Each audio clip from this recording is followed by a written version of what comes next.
Safetynet. Hi. Um, Hi, we have been texting. yeah. There's some of this is. It takes me a minute to explain what's happening. Yeah, Is yeah, that of okay? course. So I'm a torture survivor. Just before COVID, I had returned to Ireland from Finland to deal with a bad tenant at a property that I had inherited, and I got targeted by like a SWAT, like a malicious police call. Okay. And In I Ireland. in Ireland, and I just had the bad luck that the police officer who conducted that malicious wellness check was very corrupt and had a history of targeting vulnerable people for fraudulent cases, and the way and via those him and some colleagues profited. There was two streams of compensation for them: the one from the victim in court, where they, if they lied and said something was what they were hurt, that they said they got a broken finger, that they lied and they didn't. The victim could pay them 5,000 or 10,000 in court, but the internal police board, that injury would be worth 35 to 40,000. And I spent two and a half, nearly 3 years fighting a fraudulent court case, while being very, very viciously brutalized and harassed, including but not By limited. the police. What? By a small group of the police, yeah. Okay. And I'm sorry, you talk so fast that my English is sorry, I'll try and slow down. don't worry, I Uh, need to yeah. You talk so quite fast for my English, but okay, I'll slow down. So, okay. they so Don't the worry. so they basically they try and scare people into pleading guilty, and then they get the money. Okay. And I discovered this when I was fighting them in court Okay. via expert witnesses, because I pulled up the cop's case history.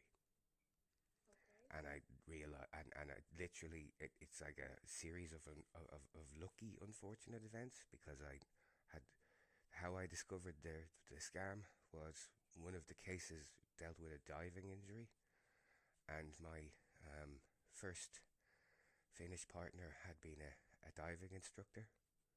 Okay. So I was able to contact them and go, does this seem real to you? And they went, no. And then they went, you should talk to a qualified expert. So I spent a couple of weeks phoning every court expert in Europe for diving injuries, and all of them told me it was gibberish. So I discovered. So I fought them on my own, because I like the legal aid lawyer I caught helping them. Um, During that time, I was falsely imprisoned. Briefly, they tried to get me sectioned in a mental health unit, and for 21 days. But they did that by telling the mental health unit that my time living in Finland was a delusion. So I was able to prove that that was real, and I got released. And then after that, I discovered that they'd gone back to my house and destroyed my home studio, which destroyed Who came to your house? the police. The Okay. small group of malicious police officers. Okay. Where did this happen? This happened in Dublin, Okay. and so I was trying to slow down. And over the course of the court case, they subjected me to severe harassment, turning up at my door before court at like 5 in the morning, um, like daytime armed police raids, sexual assault at gunpoint, sexual torture, um, and but I fought the case as a lay litigant, and I won a 4E pre-arraignment dismissal, Okay. which is very So rare. you told me that you have also been imprisoned I was in falsely Ireland. imprisoned, but that was Okay. that was that's What that, was the reason for them to that imprison you? they were trying to make me go away. Okay. So they lied and told a hospital my time in Finland had never happened, Okay. and I was able to prove that that was a lie, because um, So then, what is the situation right now? You so are I living have with to I them. have to explain the context. So it's so because otherwise none of it makes any sense. Okay. So some human rights people helped me back to Finland, Okay. because about a month and a half after I won in Ireland, they tried to kill me. Who tried to The kill you? police, yeah. Okay. And I was here.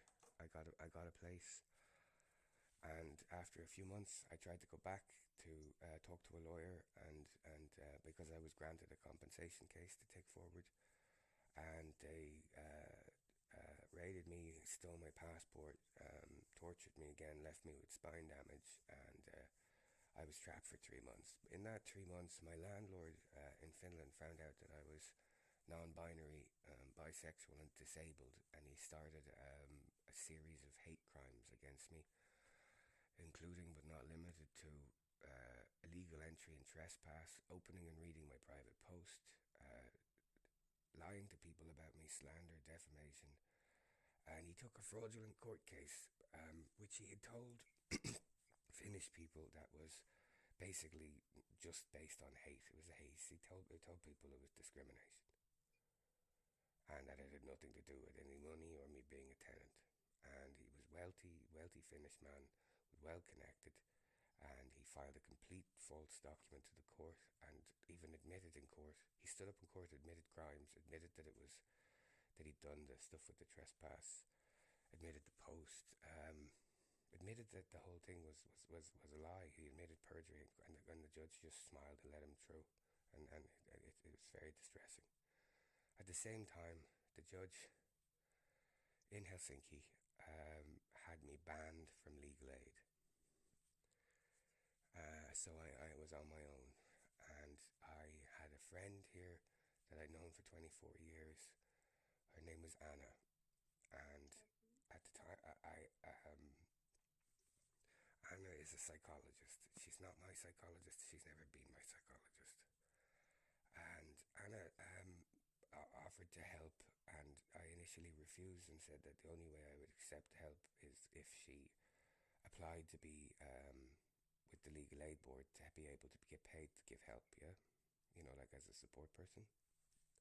Because it was actual work, and you know, if people can't be relied on to do heavy things, you know. Yeah. And myself and Anna fell into a relationship, and I thought she was divorced.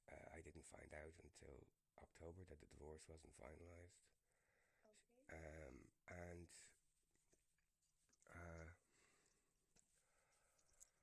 it gradually got like very weird and seeming and kind of like abusive. I know I'm very confused. Like, rather than help me get a lawyer, Anna put me in touch with this alleged patient of hers, autistic law student, doctoral law student, who was also suffering from gender dysphoria or transitioning to being a woman.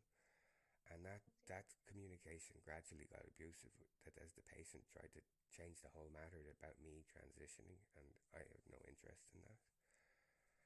So, and this is all, and I was sworn to secrecy about that. It all got very strange. Then, like, you know, Anna had tried to speak to the landlord. She was the second Finnish person, and he again told, as he told the first one, that it had nothing to do with the money. It was based on my character and discrimination and disability. And Anna recorded those calls, and I asked her to provide them to the non-discrimination ombudsman and the police, and she wouldn't. She thinks she destroyed one. I don't know which one. And at any point she could have like stopped the court proceedings, like with the recording, you know, because it showed that he was lying. And he lied. Like, I had bank statements. He lied about payments. So I had bank statements that showed, and it all got ignored. And then Anna went into court and lied in court about the recordings, and I don't know why. And she refused then to correct the testimony. She said it was an accident at first. But this was very distressing, and it took up a lot of my life, and it was very isolating. The landlord ended up paying Helsinki police officers to assault me. was assaulted in October when the illegal eviction went through, and the two police officers So that did was you assaulted by police? what? Did you say you were like that the police treated you wrong here Yes, they. and assaulted you Yeah, yeah, because the your landlord he paid them? yeah. So I'm trying to tell it linear, you know. Yeah, but I need to ask some questions because I'm not sure I understand everything. That's okay. I don't. That's fine. Okay. And you know, over the course of the year, like at the same time as I was getting worried by abusive moments with Anna, uh, you know, I thought I was finally safe, Okay. Yeah. and but like I had to ask her to stop threatening me with violence, because I didn't know whether when she was joking, Okay. and and you know, like, so a lot of it came out of her when she was angry or frustrated, and I just was like, I have very severe post-traumatic stress disorder. You can't. It's not good. It's not a good thing to be triggering that. And then I had asked her repeatedly to get treatment for her temper because she has a very explosive and cruel temper. Um, and like in response to that, she had kind of gone, "So will you go to couples therapy?" And I'd said yes, I would immediately, and that just surprised her. So it was never raised again. So I assumed she just was asking to find something to use. Um, uh, at the same time as all of this was happening, my landlord appears to have had a contact in Kella. Contacted who? He that he had like he knew someone in Kella. Ghana. No, the landlord. Okay. Um, would it be easier for me to type this? Would you would like would I know my accent and way of speaking is difficult to follow. Maybe a little bit. Okay, so what I'll do is if you send me a WhatsApp message, I'll type out the Okay, that's and then you can phone perfect. me back. Does That's that work? perfect. But I am concerned for your safety at this very moment. So where are you? Are I'm you in the currently apartment that in I your rent from Anna, and the only way to understand the situation is to have the background, so because otherwise it makes no sense. Okay, send me a message of the background. So I think it's easier for me to follow. Okay, cool. I'll do that now. I'll hang up Thank and you then we can so talk much. again. I will text you in WhatsApp now. Okay, cool. Thank you. I'll talk to you in a little Okay. bit. Bye.